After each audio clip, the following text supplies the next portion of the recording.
can't even afford a car, my brother mocked. Then the helicopter landed on the lawn. My ride's here, I said. Mom fainted. I've carried this secret for years, a quiet rebellion against the family who always saw me as their biggest failure. But today, their judgment was about to crash and burn, and my arrival via helicopter was just the beginning of their rude awakening. My name is Allison, and at 32, I'd been dreading this family meeting for months. My older brother, James, and my younger sister, Stephanie, had a knack for making me feel small, with their constant, subtle jabs about my modest lifestyle. They had no idea the tech company I'd built from scratch had just sold for millions. I chose to drive a 10-year-old car and live simply because possessions never defined me. But their ingrained idea of my worth was about to get a dramatic overhaul. Growing up as the middle child was never easy. James, 40, was everything my parents valued. Ivy League, Fortune 500 executive, corner office in Manhattan, Hampton's vacation home, his achievements were constant family conversation. Stephanie, 28, found her success marrying Andrew, heir to a banking fortune. Her wedding was magazine-worthy, her life of charity galas and country club memberships a dream from my parents. Then there was me. I didn't fit. While James was calculated and Stephanie was socially savvy, I was always questioning, always seeking something different. My parents tried to be fair, but it was clear early on that my siblings and I had fundamentally different values. In high school, while they chased titles, I was selling custom websites to local shops. My parents called it a cute hobby, something I'd outgrow for a sensible career or marriage. When I announced I wanted to skip college for entrepreneurship, their reaction swung from disappointment to outright intervention. "You will regret this decision for the rest of your life," my father had said, refusing eye contact at a tense dinner 10 years ago. I left Cedar Springs with just $200 and a burning need to prove myself. My family predicted I'd be back within 6 months, humbled. When I didn't return, they created their own narrative. I was struggling, too proud to admit it, my ventures had failed, barely scraping by in some tiny city apartment. The truth. My journey was brutal but successful beyond their wildest imaginings. After several failed startups and nearly going bankrupt twice, my tech security company hit gold with a patent that revolutionized data protection for small businesses. 3 years of 18-hour days and ramen noodle dinners eventually led to a company valued at over $50 million. 6 months ago, a larger tech firm acquired us, making me wealthy beyond belief. But I told no one. Each holiday call, each rare visit, I let their assumptions about my struggling life stand. When James asked if I needed rent money, or Stephanie offered me her old designer clothes, I politely thanked them and changed the subject. It was easier than explaining why I chose modesty despite my wealth, why I valued experiences over possessions, why I was building schools in developing countries instead of buying mansions. 3 weeks ago, the call came. Mom had fallen, broken her hip. Dad's early-stage dementia was worsening. They needed more care than their savings allowed. James called a family meeting to discuss options and finances. His voice held that familiar, thinly veiled judgment as he asked if I could manage to come home and contribute whatever I could. Now, my flight was landing at the regional airport near Cedar Springs. Anxiety churned in my stomach. For years, I'd maintained the emotional distance their judgment created, building a life and friendships with people who valued my ideas, not my status. But family has a way of reducing even the most accomplished adult to their childhood dynamics. Would this finally be the day I revealed my truth? Or would I keep protecting myself from the inevitable shock, the awkward recalibration of our relationships, the endless questions about my secrecy? As the plane touched down, I was still completely undecided. My parents needed help, and I'd already arranged the best care money could buy. But my siblings had no idea. The meeting promised more condescension. My hands tightened around my deliberately average handbag, preparing to step back into that complicated web of expectations. That morning, in my downtown loft, I'd chosen the most understated clothes, faded jeans, a simple sweater with a small hole, worn sneakers. My assistant, Margot, watched, bewildered, as I packed similar items in an old duffel bag instead of my sleek luggage. "You're worth $50 million, and you're dressed like a college student," she'd observed. "And you're taking a commercial flight instead of the company jet because this is how they expect me to arrive," I'd replied, pulling my hair into a simple ponytail. "They have a very specific image of who I am, and I'm not ready to disrupt that just yet." On the flight, I reflected on my facade. It was complicated. Part of me enjoyed being underestimated. In business, it often gave me an advantage.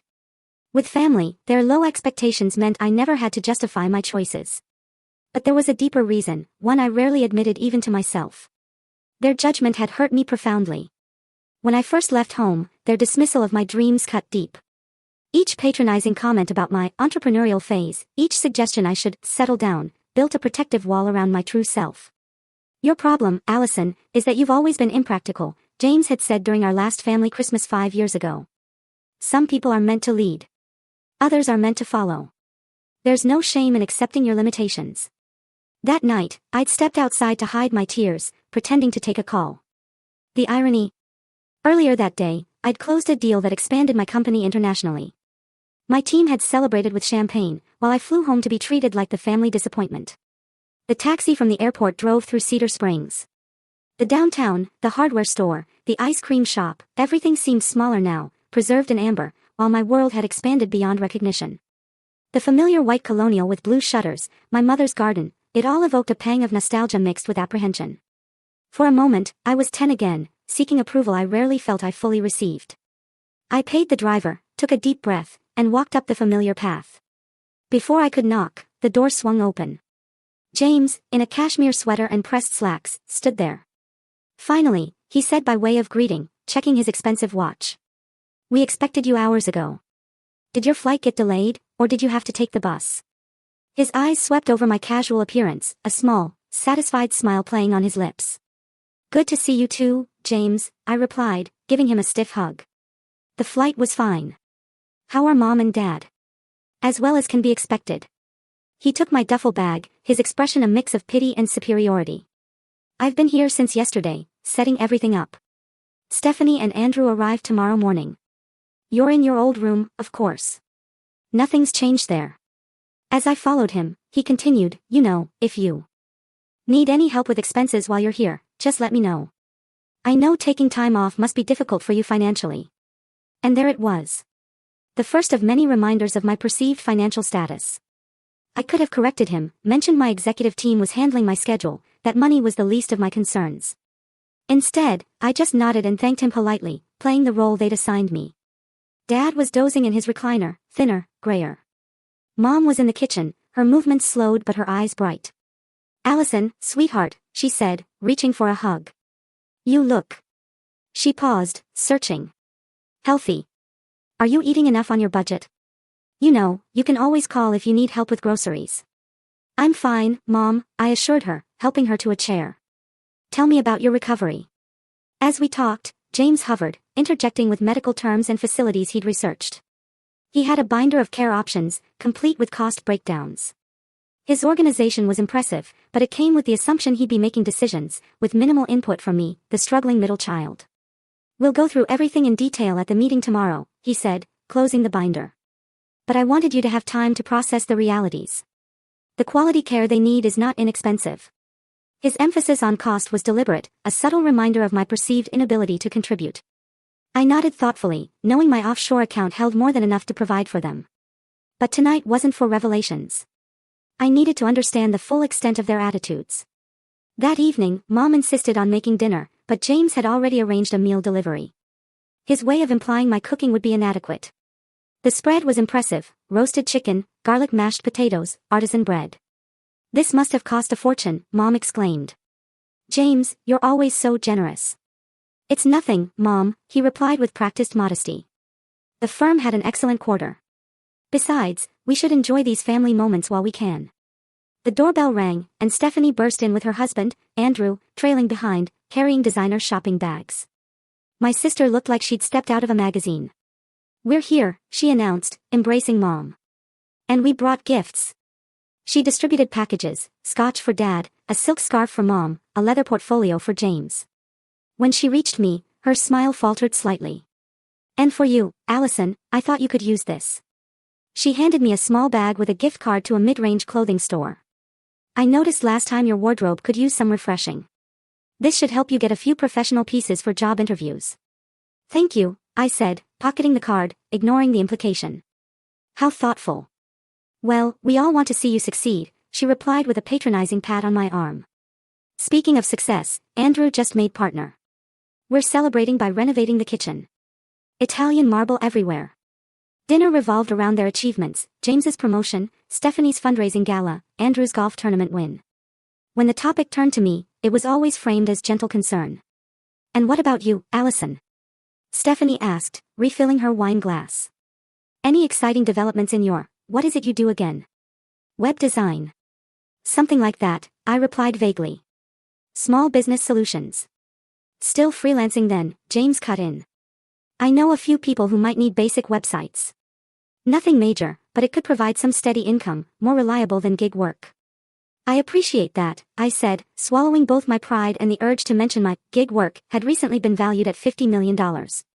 Dad, who had been quiet, suddenly focused on me. Are you still in that tiny apartment? The one with the noisy neighbors. That apartment had been 5 years and 3 residences ago. I now owned a penthouse overlooking the city, but they didn't need to know that yet. I have a comfortable place, I answered truthfully. Well, comfort is relative, Stephanie laughed. Remember when Allison thought success meant making enough to buy name-brand cereal instead of the generic stuff? As everyone chuckled at my apparent simplicity, the conversation inevitably turned to tomorrow's purpose, our parents' care. The reality is, James began, shifting into executive presentation mode, Mom and Dad need more support than Medicare will cover. Their retirement savings are substantial, but not infinite, especially considering the quality of care they deserve. We've been looking at several options, Stephanie added. There's a wonderful assisted living community near us, very exclusive, and we know the director. The medical amenities are top-notch, Andrew contributed, and the social environment would be perfect for them. Throughout this discussion, I noticed how they seamlessly used we while occasionally glancing my way with expressions that clearly excluded me. The message was clear, they were the successful ones, I was expected to contribute what little I could and be grateful for their generosity. Of course, these premium facilities come with premium costs, James continued, directing this comment specifically to me. But Stephanie and I have discussed how we'll handle the financial arrangements. We want to be fair about the contributions, Stephanie added with false sweetness. Everyone should contribute according to their means, which means we don't expect you to match our contributions, James clarified, as if doing me a great favor. Whatever you can manage will be appreciated, even a token amount. My cheeks burned with anger and humiliation. Not because I couldn't contribute, but because they had so completely written me off without ever asking about my actual situation. Years of assumptions had created a narrative they accepted as absolute truth. You've always had so much potential, Allison, Mom sighed, patting my hand. I still don't understand why you never finished that business degree. You could have been so successful, like your brother. Different paths work for different people, Mom, I replied quietly. Not everyone measures success the same way. True, James nodded condescendingly. But some measures of success are more tangible than others. Security, stability, the ability to care for family. These are universal indicators that one's choices have been sound. As the subtle digs continued, I maintained my composure, debating my next move. Part of me wanted to reveal everything, to see their faces. But another part hesitated, wanting to understand the full extent of their assumptions before changing our family dynamic forever. By the time dessert was served, I had decided. Tomorrow's family meeting would be the moment of truth. The official family meeting began promptly at 9 a.m. in our parents' living room. James had set up his laptop and a portable projector for his meticulously prepared PowerPoint presentation, parental care options and financial considerations. Stephanie and Andrew sat on the love seat, matching in business casual. Our parents occupied their usual chairs. I took the slightly wobbly ottoman in the corner, the least comfortable seat, fitting my assigned role as the family afterthought. I've compiled comprehensive research on the top care options in the region, James began, clicking through slides of upscale facilities with manicured grounds. Each was increasingly luxurious, with price points to match. He detailed amenities like gourmet dining, cultural excursions, and specialized memory care for Dad. His preferred choice was a newly opened continuing care community. This would allow Mom and Dad to maintain their autonomy while having immediate access to medical support, he explained. They'd have a 2-bedroom unit with a small garden terrace. The grounds include walking paths, a community center, and even a small golf course for Dad. It looks wonderful, Mom murmured, though I noticed the concern in her eyes as she glanced at Dad, struggling to follow the rapid presentation. Of course, premium care comes with premium costs, James continued, transitioning to a slide with a detailed breakdown of monthly expenses. The bottom line number caused our mother to gasp softly. This represents the gap between their retirement income and the actual costs. This is what we as a family need to address. Andrew, ever the finance professional, leaned forward. We've calculated how to distribute this responsibility equitably. Stephanie and I can cover 40%, and I can manage 45% through my bonus structure and investments. That leaves 15%, James added, which is approximately $1,200 monthly. All eyes turned to me. The unstated question hung in the air. Could I even afford my relatively small share? I remained silent, curious how they would frame their assumptions about my finances. Stephanie cleared her throat delicately. Allison, we know your situation is different from ours. If that amount is prohibitive, perhaps you could contribute in other ways. Maybe visit more often to provide personal care instead. We don't want to create hardship, James added, with that patronizing tone reserved specially for me. Perhaps $500 monthly would be more manageable for your budget. Stephanie and I could adjust our contributions to cover the difference. How generous of you, I remarked quietly, noting how they had already decided what I could and could not afford without ever asking me directly. We just want what's best for Mom and Dad, Stephanie said, a hint of defensiveness in her voice. Those of us who can contribute more should do so. Dad, quiet throughout, suddenly focused on me. Do you even have a steady job now, Allison? Last we talked, you were between projects. Before I could answer, James interjected. I've actually been meaning to discuss that. My company has an entry-level marketing position opening up. The salary would be modest by our standards, but for someone in Allison's position, it would provide stability and benefits. I could put in a word. That's so thoughtful. Stephanie beamed at our brother. A real job with a real company would make such a difference for you, Allison. The condescension was becoming unbearable. They had created such a complete narrative about my supposed failures that they couldn't even imagine I might have built something successful on my own terms. I appreciate the thought, I said carefully, but I'm comfortable with my current professional situation. James exchanged a knowing look with Stephanie. Being comfortable and being secure are different things, Allison. At some point, you need to think practically. You can't couch surf and do freelance work forever. Couch surf? I repeated, genuinely confused. Well, you mentioned having roommates last time we spoke, Stephanie said. And you never invite any of us to visit, which suggests your living situation might be temporary. I had never mentioned roommates. What I'd said was I had a house manager and personal assistant who sometimes stayed at my place. Hardly the same thing. And I never invited them because their judgment made visits unpleasant. I do not couch surf, I stated firmly. I have a stable living situation. But not stable enough to afford reliable transportation, right? James pressed. I noticed you took a taxi from the airport instead of driving yourself. Do you even own a car these days? The conversation had veered so far from reality I almost wanted to laugh. Instead, I simply said, I have transportation arrangements that work for me. Allison has always been our free spirit, Mom interjected, clearly trying to smooth things over. Not everyone needs material success to be happy. That's a convenient philosophy when material success seems out of reach, James muttered, just loud enough for everyone to hear. That comment was the tipping point. 10 years of condescension and judgment crystallized into a moment of perfect clarity. They were never going to see me clearly unless I forced them to confront their misconceptions. Let's get back to the main issue, Andrew suggested, oblivious to the tension. Can you manage the $500 per month, Allison? It's important we finalize the numbers today. I need to make a quick call first, I said, pulling out my phone. It'll just take a minute. Now is not really the time for personal calls, James said with irritation. We're in the middle of important family business. I ignored him and dialed Margot. Hey, it's me. Is everything set for today? I paused, listening. Perfect.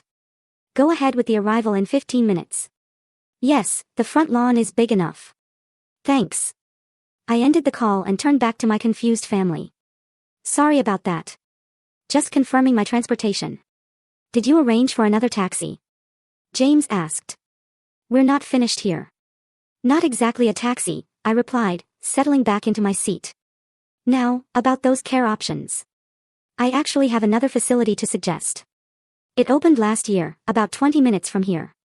It has an exceptional memory care program and has been recognized nationally for its innovative approach.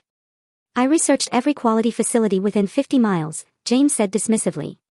If it were worth considering, it would be in my presentation. This one is quite exclusive, I continued calmly. They only accept private clients through their foundation. No public listings. And how exactly would you know about an exclusive, unlisted care facility? Stephanie asked with a laugh. I smiled slightly. I know because I funded it. The Westbrook Senior Health Foundation is my project. A confused silence fell over the room. James recovered first. What do you mean, your project? You can't possibly be suggesting you have the resources to fund a healthcare facility. That is exactly what I'm suggesting, I replied. This is ridiculous, he scoffed. Next, you'll tell us you own a yacht and a private island. No island, I said with a small smile. Not yet, anyway. Allison, if this is your idea of a joke, it's not funny, Stephanie said sharply. We're trying to have a serious discussion about our parents' future. I assure you, I am being completely serious, I replied. James laughed derisively. The same sister who can't even afford a car suddenly owns a healthcare foundation. Makes perfect sense. As if on cue, the distinctive sound of helicopter blades cutting through the air became audible, growing louder by the second. My family's conversation halted as the noise became impossible to ignore. What on earth? My mother exclaimed, moving toward the window. Outside, a sleek black helicopter was descending onto their spacious front lawn, the downwash from its rotors bending the grass, shaking the branches of the maple tree. Are they allowed to do that? Stephanie asked in alarm. Should we call someone? I calmly gathered my things and stood up. No need to call anyone. That would be for me. 5 pairs of eyes stared at me in complete confusion. What do you mean, for you? James demanded. What is going on, Allison? I walked to the door and turned back to face my family. I believe your exact words were that I can't even afford a car, I said evenly. You were right. I don't own a car. I opened the door as the helicopter settled onto the lawn and its engines began to idle. The pilot, dressed in a crisp uniform, gave me a wave of recognition. My ride is here, I announced simply. My mother's face went pale before she sank slowly onto the couch in a dead faint. My father stood frozen, mouth agape. Stephanie clutched Andrew's arms so tightly her knuckles turned white, while James looked like someone had just told him the earth was flat. Before stepping out, I turned back one more time. When Mom wakes up, tell her I'll be back in an hour. I think we should continue this conversation at my new place. The helicopter can take all of us. As the helicopter lifted off with me inside, I caught a glimpse of my family still standing in the doorway, their expressions a mixture of shock, confusion, and disbelief. The pilot handed me a headset to block the noise, and I sank back into the leather seat, finally allowing myself to process what had just happened. Everything all right, Miss Parker? The pilot asked. You seem tense. Just family drama, Rick, I replied, watching my childhood home grow smaller below us. You know how it goes. Yes, ma'am. Should I circle around a few times to give them something to talk about? He asked with a hint of humor. I laughed, feeling some of the tension dissipate. Tempting, but let's head directly to the estate. We'll be bringing them all back with us shortly. The helicopter banked gently toward the wooded hills outside town where my newly purchased estate was located. I had bought the 30-acre property 6 months ago, intending to establish a regional office closer to my hometown. The main house was a renovated historic mansion with 10 bedrooms, modern amenities discreetly integrated into its classic architecture. The grounds featured gardens, a small lake, and a newly built helipad. It was extravagant, certainly, but also a long-term investment in reconnecting with my roots on my own terms. Below us, I could see the estate coming into view, the sprawling main house with its stone facade, the carefully landscaped grounds, the guest house where my staff stayed. It was beautiful, but also somewhat intimidating, which was precisely why I had hesitated to reveal its existence to my family. How could I explain that despite this outward display of wealth, I still valued simplicity and purpose over status? As we landed on the helipad, I saw Margot waiting, tablet in hand, ready to brief me. She had been with me since the early days of my company, one of the few people who knew both my professional and personal worlds intimately. How did the grand reveal go? She asked as I approached, handing me a bottle of water. About as expected, I replied. My mother fainted. The rest looked like they'd seen a ghost. We'll be bringing them here in about an hour, so please make sure everything is ready. Already done, she assured me. Chef Thomas has prepared lunch. The West Wing guest rooms are prepared in case they stay over, and I've assembled the family portfolio as you requested. The family portfolio contained documentation of the care arrangements I had already been quietly putting in place for my parents, the foundation I had established that operated the senior care facility, the trust fund to cover all their medical needs, and the legal framework that would ensure they received the best possible care, regardless of how family dynamics played out. Thank you, Margot. What would I do without you? Probably buy another tech company out of boredom, she quipped. Speaking of which, the Tokyo team sent over the proposal for the new security protocol. They need your feedback by tomorrow. I'll review it tonight, I promised. But family comes first today, complicated as that may be. An hour later, Rick radioed that he was approaching my parents' house. I took a deep breath, preparing for the next phase of this revelation. Part of me regretted the dramatic helicopter entrance. But after years of dismissal and condescension, perhaps a dramatic gesture was exactly what was needed to break through their perceptions. When the helicopter returned, my entire family was aboard, their expressions still stunned. My mother clutched her purse like a shield. My father gazed out the window in wonder, and my siblings maintained a shocked silence that was entirely out of character. Only Andrew seemed to have recovered somewhat, his banker's mind likely already calculating the value of what he was seeing. As we landed and they disembarked, the full impact of the estate came into view. Stephanie's mouth literally dropped open, while James kept blinking rapidly as if trying to wake himself from a dream. "Welcome to my home," I said simply, leading them toward the main entrance where Margot waited with a professional smile. "This is yours," my mother finally managed to ask as we entered the soaring foyer with its grand staircase and crystal chandelier. "Yes, Mom. I purchased it 6 months ago when I decided to establish a regional office nearby." "Regional office of what?" James demanded, finding his voice at last. I led them into the main living room where floor-to-ceiling windows overlooked the gardens and lake. "Of Parker's Security Solutions. My company." I gestured for them to sit on the plush sofas arranged around a marble coffee table. "Your company?" he repeated flatly. "Since when do you have a company? And how could you possibly afford all this?" "I founded PSS 8 years ago," I explained calmly. "We specialize in cybersecurity solutions for small to mid-sized businesses. 6 months ago, we were acquired by Nexus Technologies for just over $50 million. I retained leadership of the division and significant equity in the parent company." The silence that followed was deafening. Stephanie looked like she might follow our mother's example and faint, while James had gone pale beneath his tan. $50 million. My father repeated slowly. "My Allison." "Yes, Dad," I said gently, moving to sit beside him. "Your Allison." But you never said anything," my mother stammered. "All these years we thought. You thought I was struggling," I finished for her. "I know. I never corrected that assumption. Why would you let us believe you were barely getting by?" Stephanie demanded, finding her voice at last. "Do you know how worried we were about you?" I raised an eyebrow at her. "Were you worried, Stephanie, or was it more comfortable to believe I had failed? You gave me a gift card for job interview clothes yesterday." She had the grace to blush. "I was trying to help." "No," I said firmly. "You were trying to reinforce the narrative that made sense to you, that the sister who chose a different path must necessarily be struggling. It never occurred to any of you that I might succeed on my own terms. You could have told us," James said, a hint of anger in his voice. "Instead, you let us make fools of ourselves." "I didn't create your assumptions," I replied evenly. "You did that all on your own. Every time I tried to talk about my work, you changed the subject or dismissed it as, that computer thing Allison does. You never asked genuine questions about my business or my life."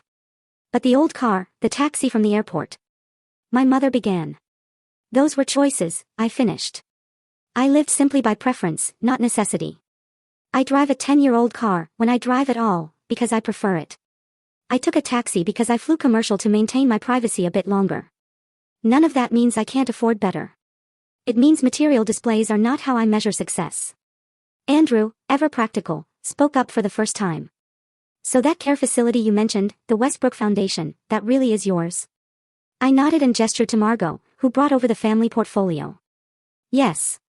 After my first major round of funding 3 years ago, I established the foundation.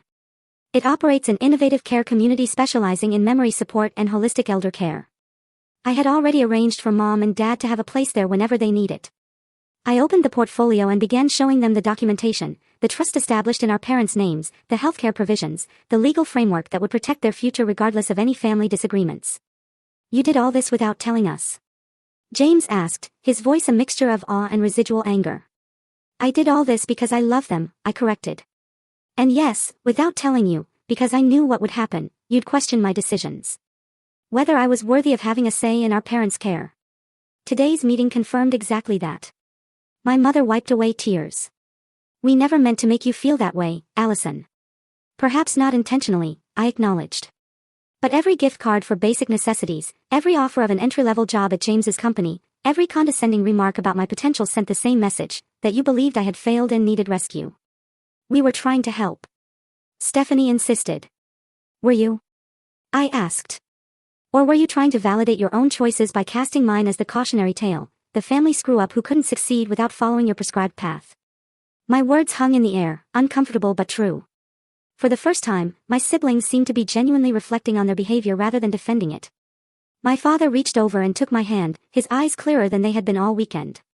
I always knew you were special, Allison. Different, yes, but special. I just didn't understand what you were building. Thank you, Dad, I said softly, squeezing his hand. That means a lot. Margot discreetly signaled that lunch was ready, and I invited everyone to move to the dining room. As we settled around the table, set with fine china and fresh flowers, the initial shock began to give way to curiosity. My mother wanted to know about my home in the city. Stephanie asked about my travels. Even James began to ask more substantive questions about how I had built my company. For the first time in years, they were seeing me, truly seeing me, not as the failing middle child, but as a successful woman who had created something significant on her own terms. The helicopter had gotten their attention, but it was this moment of genuine interest that felt like the true revelation. After lunch, I gave my family a tour of the estate. The property included the main house, guest cottages, and a newly constructed office building where a small team would soon be working on regional projects. As we walked the grounds, the initial tension gradually dissolved into a more complex mixture of emotions, lingering embarrassment for my siblings, pride for my parents, and my own sense of relief at finally being authentic with my family. In the garden overlooking the lake, we settled onto patio furniture for coffee and continued conversation. The questions came more naturally now, with genuine curiosity replacing judgment. When did you know your company would be successful? My father asked, his eyes more focused than they had been all weekend. Despite his cognitive challenges, his interest in my work seemed to anchor him in the present. There wasn't a single moment, I explained. We nearly went bankrupt twice in the first 3 years. I lived in a studio apartment with a leaking ceiling and worked 18-hour days. But the 3rd year, we patented a security protocol that changed everything. Why didn't you ask for help during those hard times? My mother wondered. We would have helped you, with conditions, I said gently. Every offer of help came with the expectation that I would admit my path was a mistake. I needed to prove to myself that it wasn't. James, who had been uncharacteristically quiet, finally spoke up. I owe you an apology, Allison. I made assumptions about your choices that said more about my own insecurities than your capabilities. His admission startled me. My brother rarely acknowledged being wrong. What do you mean, your insecurities? I asked. He sighed, setting down his coffee cup. I followed the path that was expected of me. Ivy League, corporate ladder, country club membership. I did everything right according to our family's definition of success. He paused, looking out over the lake. And I hate at least 60% of my daily life. James, my mother exclaimed. You never said anything. Because admitting dissatisfaction would mean admitting I might have chosen wrong, he explained. So when Allison chose a completely different path, I needed her to fail, to validate my choices. Her success challenges the narrative I built my life around. His honesty created an opening for Stephanie, who had been fidgeting with her wedding ring. I feel the same way, she admitted quietly. My life looks perfect on Instagram, but Andrew and I have been in couples counseling for the past year. All those charity galas and country club events feel empty sometimes. Andrew nodded in agreement, taking her hand supportively. We've been reassessing what really matters to us. The big house and social status came with costs we didn't anticipate. This vulnerability from my siblings was unexpected and deeply moving. For years, I had imagined them as perfectly content with their conventional success, judging me from positions of smug superiority. The reality, that they too had doubts and regrets, created a new possibility for authentic connection. Why did you keep your success secret for so long? My father asked. Were you punishing us for not believing in you? The question stung with its accuracy. Part of me had enjoyed the fantasy of a dramatic revelation. But the reality of seeing their shock and hurt had been less satisfying than I had imagined. Initially, I kept quiet because I wasn't sure the success would last, I admitted. Later, it became a habit, a form of protection. And yes, maybe there was an element of wanting to prove everyone wrong in a dramatic way. That was petty of me, and I regret it now. The helicopter entrance was a bit extra, Stephanie said with a small smile, using her favorite slang term.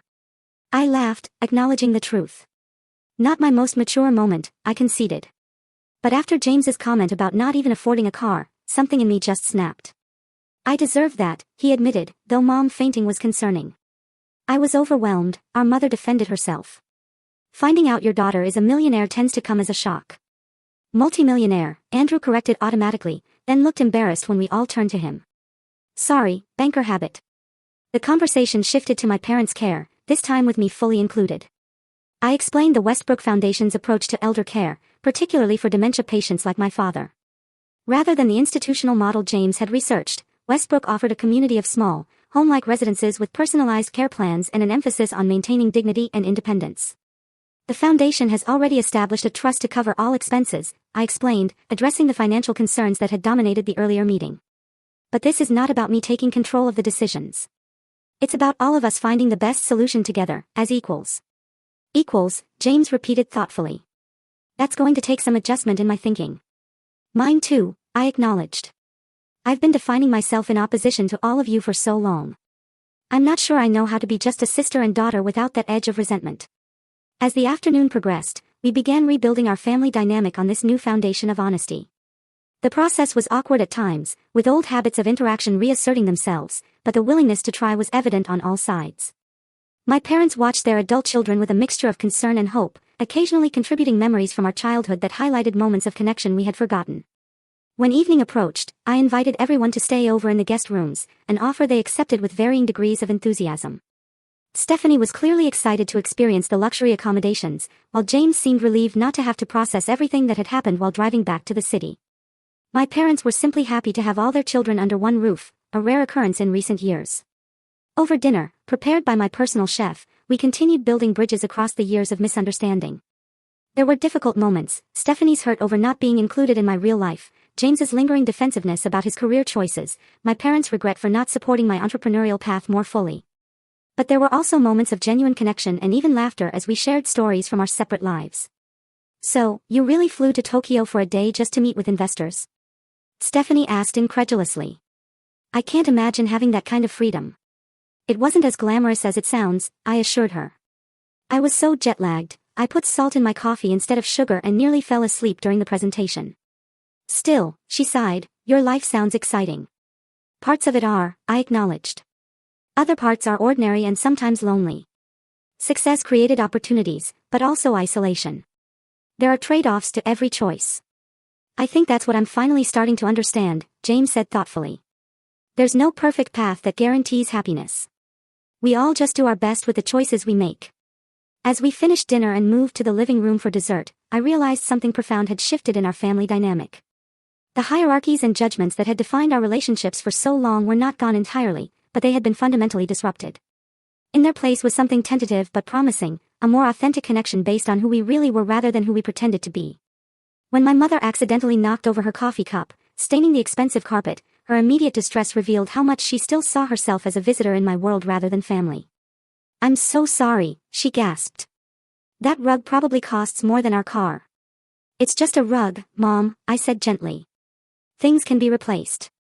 This conversation, this honest connection we're building, that's what matters.